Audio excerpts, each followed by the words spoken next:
Look, I know how this is going to sound. Another dumbass found something creepy on the dark web and went to check it out. Believe me, if I could go back and beat the shit out of my past self, I would. I wouldn't just slap the keyboard out of my hands. I'd break my own fingers if it meant I never typed in that URL. This isn't some fake, mysterious deep web bullshit either. I wish it was. I really fucking wish it was. But I saw what I saw. And worse, something saw me too. I guess I should start from the beginning. I've always been into dark web horror stories, those grainy Hitman for Hire screenshots, and creepy Silk Road type markets where you can supposedly buy body parts. It was mostly just internet urban legend shit, but I liked the thrill of digging deep, seeing what was real and what was just LARPing.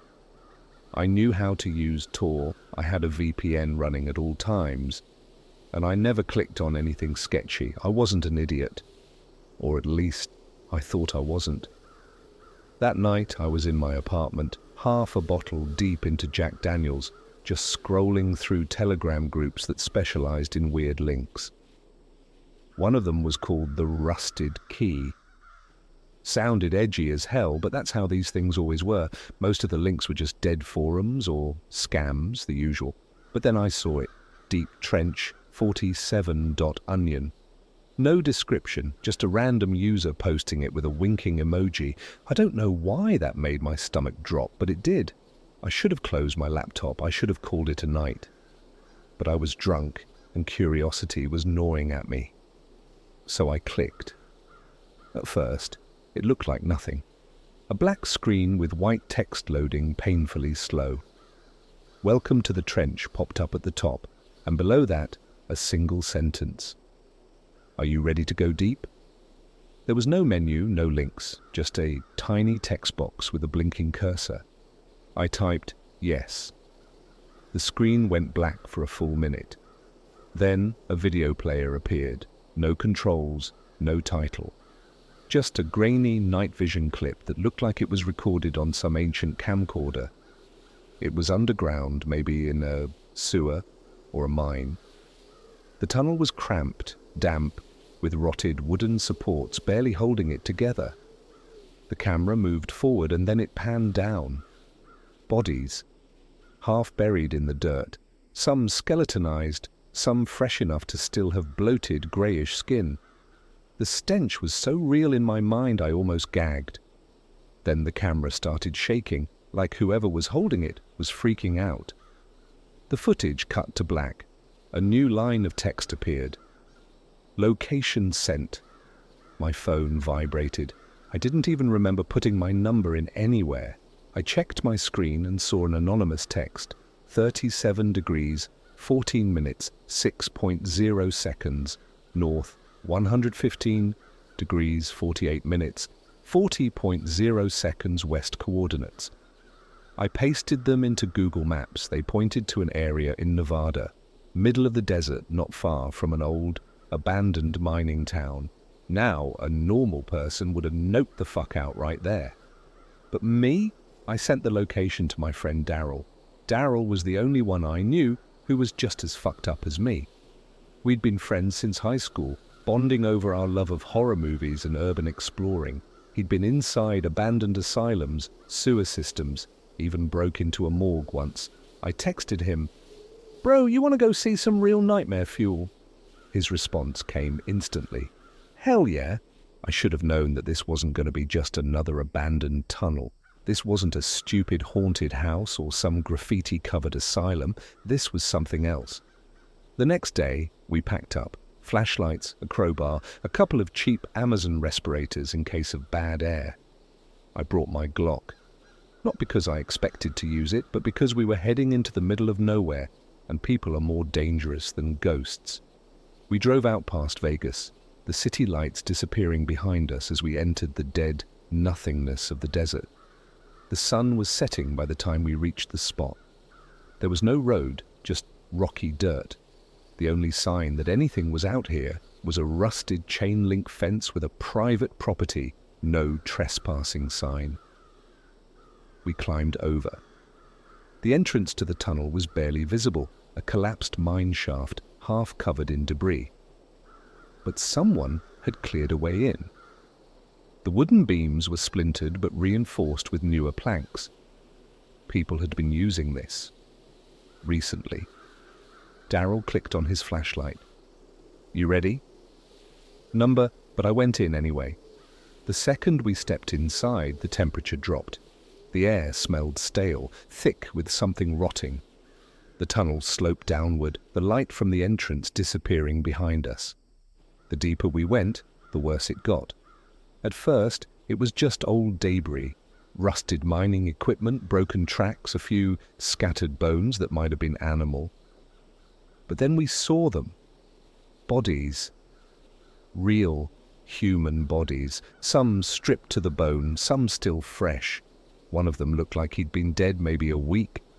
His face was shriveled, lips peeled back in a scream, eyes hollowed out. Daryl gagged. "Jesus fucking Christ!" I shined my light further down. The walls were lined with makeshift shelves. And on those shelves, skulls, dozens of them, some with flesh still clinging to them. We weren't alone down here. I heard something move, a wet scraping sound. I turned my light in time to see a shadow dart deeper into the tunnel. Daryl grabbed my arm. "Dude, what the fuck was that?" I didn't answer, because I didn't know. And then we heard breathing. Slow. Deep. Too fucking big to be human. And it was coming toward us. I can't describe the sound that thing made. It was breathing. Yeah, but it wasn't like any kind of breathing I'd ever heard. It was deep, rattling, wet, like something with lungs full of sludge. And it was close. Daryl and I stood there, frozen, our flashlights barely cutting through the thick, stale air. I could hear my own pulse hammering in my ears. Then another noise, a dragging sound, something heavy scraping against the dirt floor, slow and deliberate. Daryl grabbed my arm. "We need to get the fuck out of here." I wanted to move, I really fucking did, but I just stood there, staring into the dark, my light shaking in my hand. That's when the smell hit me, stronger than before. Rot. Not just death, but something older, like meat left out in the sun for weeks, mixed with mildew and something almost chemical. My stomach lurched. Then the breathing stopped. Everything went silent. That was somehow worse. Daryl whispered, "Dude, I think it's..." A crack echoed through the tunnel, not from behind us, ahead, like a joint popping out of place. Then another. And another, a series of wet, crunching noises like bones breaking and resetting over and over again. That was all I needed. I grabbed Daryl and fucking ran. We bolted back up the tunnel, our boots pounding against the dirt floor. The entrance wasn't far. We just needed to make it. Something moved behind us, fast. I made the mistake of looking back. For a split second I saw it. Not clearly, just a shape. But that was enough. It was tall, too fucking tall for the tunnel. Its head was tilted at a sickening angle, like its neck was broken, but it was moving. And then I saw its hands. They were long. Not just fingers, but the arms too, stretched out like someone took a human body and pulled it the wrong way. The skin was dark, not like it was naturally that color, but like it was rotten. Then it dropped to all fours and charged. I barely had time to react. I shoved Daryl forward, screaming, "Go! Fucking go!" I don't even remember clearing the last few feet. I just remember the feeling of something grabbing my ankle, nails or claws or whatever the fuck, digging into my skin. Then Daryl was yanking me forward, dragging me up into the open air. We tumbled onto the dirt outside, gasping for breath. For a split second, I thought we were safe. Then I heard it, a thud. The sound of something hitting the wooden beams of the tunnel entrance. It had followed us. Daryl scrambled back, his flashlight still aimed at the entrance. We saw a flash of movement. Not a full glimpse, just a sliver of that thing's body, shifting in the dark. Then the worst part. It laughed. Not a human laugh, something mimicking a human laugh. Daryl lost it. He grabbed a rock and hurled it into the tunnel. "Fuck you! Stay down there, you piece of shit!" The laughter stopped, then silence. I pulled my Glock, hands shaking. aiming it at the darkness, but nothing moved. We waited. 1 minute, 2, nothing. Finally, Daryl grabbed my arm. "We're leaving now." I didn't argue. We sprinted back to the car, jumping in and locking the doors. My hands were still trembling as I turned the key. The engine sputtered, then stalled. I twisted the key again. Nothing. That's when we heard something outside the car. A clicking noise, slow, rhythmic. Daryl's eyes went wide. He reached for his flashlight, but I grabbed his wrist. "Don't," I whispered. We sat there, breathless, listening. The clicking sound circled the car, then a soft tap against the back window. I nearly pissed myself. Daryl's breathing was ragged. He mouthed the words, "What the fuck is that?" I didn't answer. I just kept staring straight ahead, gripping the steering wheel so hard my knuckles turned white. The tapping stopped. Silence. Then, all at once, the engine roared to life. I slammed the gas pedal. The tires kicked up dust as we peeled the fuck out of there, speeding down the dirt road, not looking back. We didn't stop. Not until we hit the nearest gas station, miles away. We sat there in the parking lot, shaking, sweating, staring at the empty road behind us. Daryl finally spoke. His voice was hoarse. "That wasn't fucking human." I didn't say anything. I just stared at my ankle, at the deep, bloody gashes in my skin. Because here's the thing, when it grabbed me, when I felt its hand, its fingers weren't normal. They had joints, too many fucking joints, and they were still moving. We didn't talk on the drive back, not really. Just short, shaky sentences. Daryl kept saying, "That wasn't fucking human," over and over again like he was trying to convince himself. Me? I just kept checking the rearview mirror.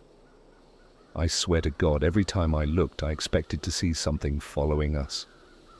Some stretched out, broken-limbed nightmare sprinting along the highway at 70 miles per hour. But the road behind us was empty. Didn't make me feel any better. By the time we hit the outskirts of Vegas, it was past midnight. The glow of the Strip barely reached us. Out here, the gas stations had busted neon signs, the streetlights flickered, and half the motels looked abandoned. We pulled into a 7-Eleven parking lot, not because we needed gas, we just needed to not be driving for a second. Daryl lit a cigarette with shaking hands. He didn't even smoke that often, but right now, I don't think he cared about lung cancer. I stared at my ankle. The cuts weren't deep, but they felt deep, like I could still feel those fingers digging in.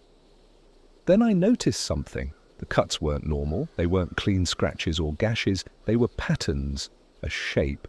I swallowed hard. "Daryl, look at this." He leaned over, shining his phone flashlight at my leg. Then he recoiled. "Jesus, what the fuck?" It wasn't random. The cuts formed a symbol, a circle, with these jagged, branching lines stretching out from the center, like a fucked-up sun. Neither of us said anything for a while. Daryl finally broke the silence. "Dude, I think we were supposed to find that tunnel." I shook my head. No, this was random, a fucked-up accident." Daryl exhaled, rubbing his face. "Bro, that site, the coordinates, the bodies." His voice lowered. "That thing, it marked you." I felt sick. The air in the car was too thick, too hot. I pushed open the door, stumbling out. The cold desert wind hit me like a slap, but I barely noticed. I needed to think. I needed to breathe. Then I saw something that nearly made my heart stop. A car, parked at the far end of the lot, engine off, no headlights. I wouldn't have thought much of it, except for the fact that it was the same car I'd seen back near the mine. A black Ford Explorer. No plates. I turned to Daryl. "We're leaving." He didn't argue. He flicked his cigarette away and jumped in the passenger seat. I climbed back in, locked the doors, and peeled out of the lot. As we sped down the road, I glanced in the mirror. The Explorer's headlights flicked on. It pulled out after us. My hands tightened on the wheel. "Daryl, we're being followed." He twisted in his seat. Fuck! I hit the gas. The speedometer climbed past 80, but the Explorer kept up. Then it started gaining. Whoever was driving wasn't fucking around. They were pushing 100, headlights glaring in my mirror, riding my bumper. Daryl pulled his Glock from the glove compartment, checking the mag. If this fucker tries anything... Then the Explorer's brights flashed. A blinding white light flooded the car. For a split second my vision went completely white. Then, bang! A tire blew out. The wheel jerked out of my hands. I lost control. The car spun, tires screeching, metal grinding against pavement. My head slammed against the window. Sparks flew as we skidded across the asphalt. Then, impact. Everything went black. I came to with the taste of blood in my mouth. The windshield was shattered. The hood was crumpled against a concrete barrier. Smoke curled from the engine. Daryl groaned next to me. His face was covered in blood, but he was alive. Then I remembered. The Explorer. I turned my head. It was parked about 50 feet away. The driver's side door was open. Someone was standing next to it. A man. He was wearing a black hoodie and jeans. His face was covered by a ski mask. And in his right hand, a fucking hatchet. He started walking toward us. I tried to move, but my leg was pinned. Daryl coughed, spitting blood. He fumbled for his gun, but his hands were shaking too bad. The man kept coming, slow, calm, like he had all the time in the world. I reached for my own Glock. My fingers wrapped around the grip just as the guy broke into a sprint. I lifted the gun. Bang! I fired. The guy staggered but didn't fall. I fired again. This time he dropped to one knee. Daryl, finally getting his shit together, raised his own gun and unloaded. 3 shots. The guy collapsed. For a moment, neither of us moved. Then Daryl sucked in a breath. Fee fuck! Fuck! What the fuck? I shoved at the crumpled door, forcing it open. My body was screaming in pain, but adrenaline kept me moving. I limped over to the guy's body. The ski mask was soaked in blood. He wasn't breathing, but I needed to be sure. I crouched down. My hands shook as I reached for the mask. I pulled it off. Then my stomach turned to ice. It was a cop. Not uniformed, but I saw the badge clipped inside his jacket. Las Vegas Metro PD. Daryl staggered over. When he saw the badge, he let out a string of curses. We just fucking killed a cop. My mind was racing. No, this isn't a cop. Not a real one. This guy hunted us. Daryl was losing it. Bro, we shot a fucking cop. They're gonna come after us. We didn't have a choice. I looked down at the guy again. Then I noticed something. A tattoo on his wrist. A symbol. A circle with jagged lines branching from the center. The same one carved into my leg. My stomach twisted. Daryl saw it too. What the fuck is this? I didn't have an answer. But I knew one thing for sure. This wasn't over. Not even close. Daryl was losing his shit. Full-on panic mode. He kept pacing in circles, running his hands through his hair, muttering, "We're fucked. We're so fucking fucked." I wanted to tell him to shut up, but I couldn't. My hands were shaking so bad I could barely hold my gun. My brain was trying to catch up with reality, but nothing made sense. We had just shot a cop. At least someone pretending to be a cop. And he had the same symbol on his wrist as the one cut into my leg. This wasn't a coincidence. This was something bigger. I forced myself to move. We couldn't stay here. Someone had to have heard the gunshots. I grabbed Daryl by the shoulder. "We need to go." He looked at me like I was speaking a different language. Go? Go where? I didn't have a fucking answer. Our car was totaled. My phone was cracked, barely working, but I could still see the signal bars. No service. Daryl checked his. No signal. I looked around. We had crashed on a deserted stretch of highway. No other cars, just us, the wreck, and a dead body. And then my blood ran cold. The cop's body wasn't there anymore. The ski mask, the gunshot wounds, the fucking corpse, all gone. Like he had just vanished. Daryl saw it too. His face turned white. Dude, where the fuck is he? I didn't answer. I couldn't.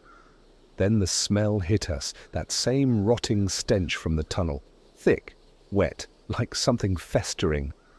Daryl gagged, covering his nose. Jesus Christ!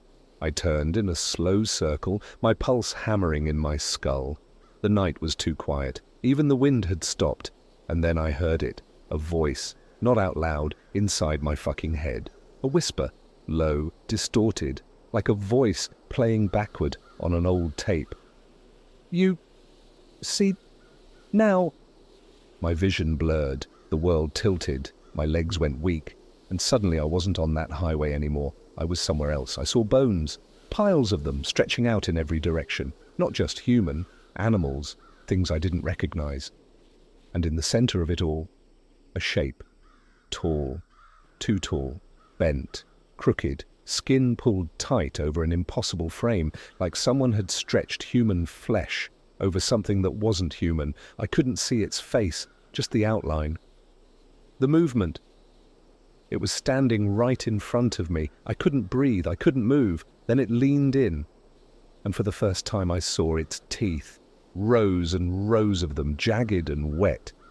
I tried to scream, but the world snapped back. I was on the road again. My legs gave out and I collapsed onto the asphalt. Daryl was shaking me. Dude, what the fuck just happened? I sucked in a breath. My chest felt like it was full of knives. I looked around. No bones, no creature, just the desert and the dark. But something was wrong. The sky, the fucking sky. The stars were different. The constellations, gone. The moon, twisted, wrong. Daryl followed my gaze and I heard his breath hitch. Oh, where are we? I checked my phone again. Still no signal. The time hadn't changed, but everything felt wrong, like we weren't in the same reality anymore. Then I heard something. Not the voice this time, something moving. Daryl grabbed my arm. His grip was like ice. We turned. A figure stood in the distance. Not the cop, not the thing from my vision, something else. A person wearing all black. A hood pulled low over their face, just standing there, watching us. Then more movement, to the left, to the right. More figures, stepping out of the darkness, surrounding us. All of them wearing the same black clothing, all of them silent. Then they started walking toward us. And I fucking ran. I don't remember how long we ran. All I know is that the desert stretched forever, and those people, those things, were right behind us. No footsteps, no breathing, no voices, just their shapes, moving in the dark, closing in. Daryl was ahead of me, sprinting like his life depended on it, which it fucking did. My lungs burned, my legs screamed, but I didn't stop, couldn't. Then Daryl tripped. I heard him hit the ground hard, gravel scraping against skin. He let out a choked yell. I skidded to a stop. Get up! He tried. He really did. But something was wrong with his leg. He clutched his knee, face twisted in pain. Fuck! I can't... The figures slowed. They were so close. 30 feet. 20. I grabbed Daryl under the arms and hauled him up. He cried out, but I didn't let go. We kept moving, stumbling, desperate. Then, in the distance, headlights. A car. Real, solid. Not some illusion or hallucination. It was parked just off the road, engine idling. I didn't think, I just ran for it. Daryl half limped, half dragged himself with me. The figures were almost on us, 10 feet 5. I saw the driver, a woman, mid-40s, brown hair, flannel shirt, a fucking normal human being. I slammed against the car door. Help! Please, let us in! She didn't hesitate. She reached over, popped the lock. We threw ourselves inside. Go! Go! Go! Go! I screamed. She hit the gas. The tires kicked up dust and we peeled the fuck out of there. I looked back. The figures didn't follow, they just stopped. Standing in the middle of the road, watching us disappear into the night. The woman kept driving. Her hands were tight on the wheel. After a few miles, she finally spoke. You boys look like you've seen a ghost. I let out a shaky breath. Worse. Daryl was slumped against the seat, still gripping his knee. Where the fuck are we? She gave us a weird look. Where do you think? You're right outside Pahrump. I blinked. Pahrump? That was impossible. Pahrump was nearly 2 hours from where we crashed. There was no way we had run that far. No way in hell. I checked my phone. No signal. No fucking time change, like the last 2 hours hadn't even happened. I felt sick. The woman must have seen the look on my face because she sighed. Let me guess. You boys went exploring where you shouldn't have. Neither of us answered. She nodded like she already knew. You're not the first.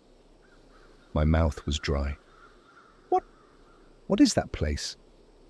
She was quiet for a long time. Then she said, a graveyard. Daryl let out a shaky laugh. No, that was something else. That was not the kind with tombstones, she interrupted. The kind where they put the bodies. The car felt too small, the air too thick. She kept driving. Back in the day before all those Vegas casinos popped up, people went missing in the desert all the time. Gangsters, drifters, anyone who pissed off the wrong person. And some of them ended up in places like that. I thought of the bodies in the tunnel, the skulls. Daryl swallowed hard. So what? It's haunted? She shook her head. It's worse. I shivered. She sighed again. You ever hear of a wet grave? Neither of us answered. She continued. It's what happens when something is buried in just the right conditions. The body doesn't rot.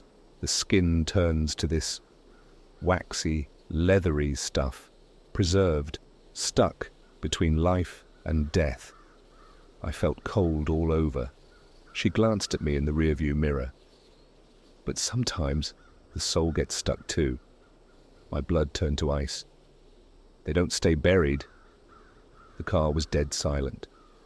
Daryl exhaled. So what do we do? The woman kept her eyes on the road. You leave it alone. You forget you were ever there. I looked at my leg, at the symbol carved into my skin. Something told me it wasn't going to be that easy. The woman dropped us off at a hospital. We didn't call the cops. What the fuck were we supposed to say? Hey, officer, we shot a dead guy and got chased by some ancient desert cult? Daryl's knee was fucked, but they patched him up. My cuts weren't deep, but the doctors couldn't explain them. They didn't behave like normal wounds. I didn't tell them what really happened. We went home, didn't talk for days. And then the dreams started. Not nightmares, visions, a tunnel, endless, breathing, the thing inside, watching me, waiting, and worse, I started seeing people on the street, at the grocery store, standing too still, wearing black hoodies, watching me, and every time I blinked, they were closer,